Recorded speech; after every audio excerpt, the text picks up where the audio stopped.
In 1962, things are very tense between the USA and the Soviet Union. People are scared because there are rumors that the Soviets might drop an atomic bomb. Many Americans panic and start building bomb shelters in their backyards. Dr. Calvin also builds a bunker and fills it with enough food and supplies to last for years. One night, Calvin and his pregnant wife, Helen, host a party at their house. Everything is fine until the TV shows President Kennedy announcing a secret mission against the Soviet Union. No details are given, but Calvin fears that war is about to begin. He quickly sends the guests away and takes Helen into the bunker. Moments later, a plane flying over the city has a mechanical failure and crashes right into Calvin's house, destroying it. Inside the bunker, Calvin hears the crash and thinks the war has started.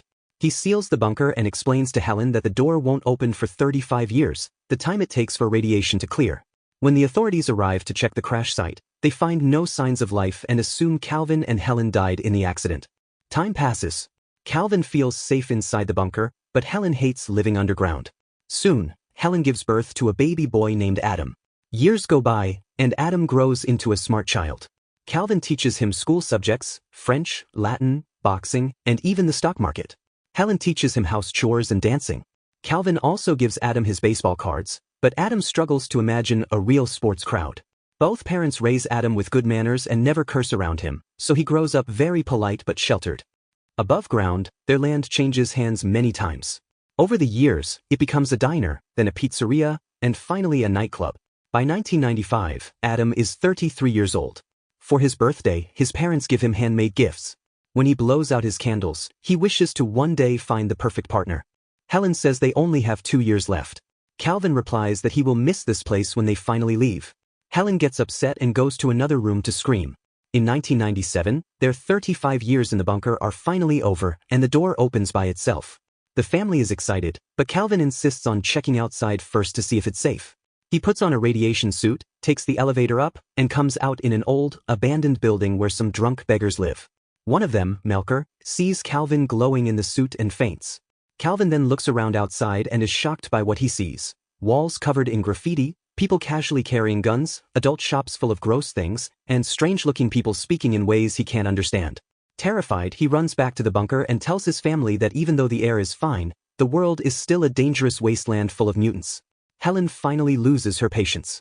She shouts at Calvin, saying she's sick of being locked up and that Adam needs to experience the outside world.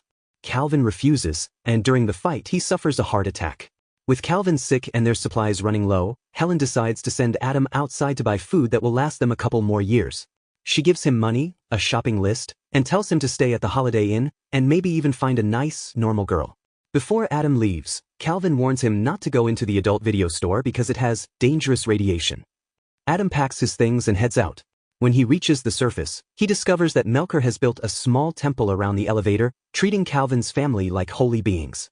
Adam steps outside and feels super happy because it's his first time seeing so many things: the bright sky, tall buildings, trees, and people. He's amazed by everything and says hello to everyone walking past. But he's so excited that when he greets a black woman, he accidentally uses the wrong word and upsets her. When Adam walks past an adult video store, he covers his nose and even tells others to do the same. Then he gets on a bus and gets scared because he's never felt a vehicle move before. He tries talking to other passengers, but he uses old-fashioned words that nobody understands, so they think he's strange. At the grocery store, Adam starts picking up the things on his list. The butcher tells him that if he buys more, it can be delivered to his house. That's when Adam realizes he doesn't know how to get back to the bunker. Panicked, he runs out and spends the day riding different buses, trying but failing to find his way. Since his money is running out, Adam goes into a hobby shop to sell his dad's baseball cards. The shop owner notices they're very rare and valuable but tries to trick Adam by offering only $500 for all of them. Before Adam can agree, the shop assistant, Eve, jumps in and says he's being cheated because each card is actually worth $4,000 to $6,000. She insults her boss, quits her job, and leaves. Adam is impressed by her and instantly starts to like her. After leaving the store, Adam asks Eve to take him to the Holiday Inn. At first, Eve refuses and even tries to get away, but she agrees when Adam offers her 2 baseball cards as payment. During the drive, Adam only picks old songs on the radio, which Eve thinks is strange.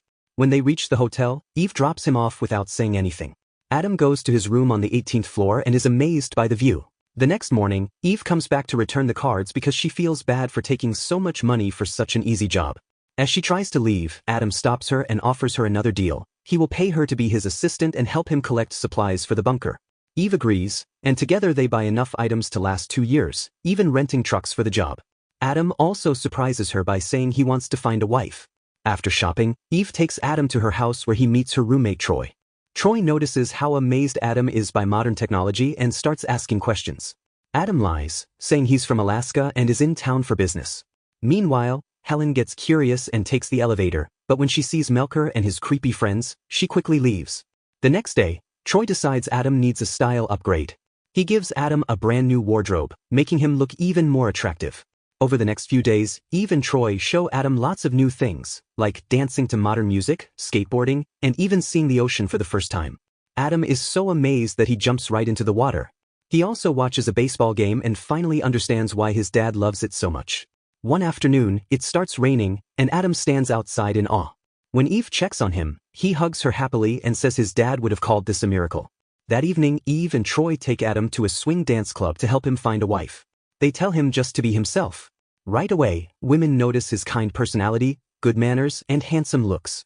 Eve's rival quickly grabs his attention, making Eve jealous. She pulls Adam aside and says he deserves a sweet woman, not someone fake. Later, Adam dances with another girl, and everyone is amazed by his dancing skills. Eve tries to hide her jealousy by talking to her ex-boyfriend, but he mocks Adam and tries to start a fight.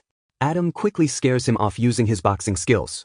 Annoyed by all the drama, Eve leaves the club alone. When Troy arrives, he tells her that Adam left with her rival. Realizing she actually loves Adam, Eve rushes out to find him. But before she can drive off, someone knocks on her car window, startling her. She falls, but it turns out to be Adam. He helps her up, treats her scratch, and explains that he turned down all the other girls, because the only one he could think about was Eve. Adam tells Eve that he loves her, and they finally kiss. Now that they are a couple, Adam wants to tell Eve the truth about his family and his home. He also says he wants to marry her so she can live with him in the bunker. But Eve thinks he's actually crazy and has just been good at hiding it, so she immediately kicks him out. The next day, Troy takes Adam around town and teaches him how to drive. Adam notices the adult video store from before and follows the road, eventually finding the building above his bunker. There, Melker has started a whole religion around the elevator. Excited, Adam rushes back to tell Eve, only to find 2 psychiatrists waiting for him. At first, Adam pretends to cooperate, but when he sees a chance, he runs away. One doctor chases him, while the other tries to call the police. Eve stops her and realizes she was wrong.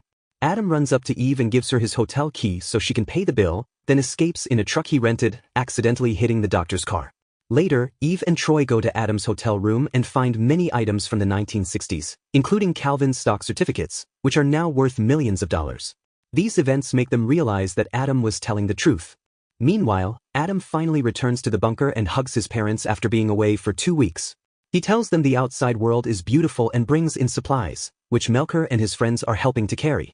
Back with Eve, she is desperate to find Adam. Troy takes her to the adult video store, and they stomp on the floor, hoping to find the bunker. Of course, they find nothing and decide to leave. On their way out, they see Adam about to enter the next building. Eve runs to him, hugging and kissing him. Adam invites her to meet his parents.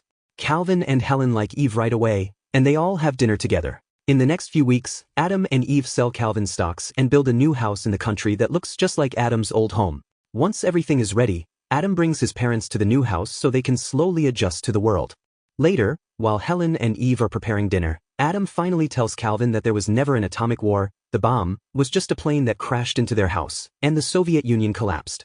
Calvin refuses to believe him and starts planning to build a new bunker, just in case.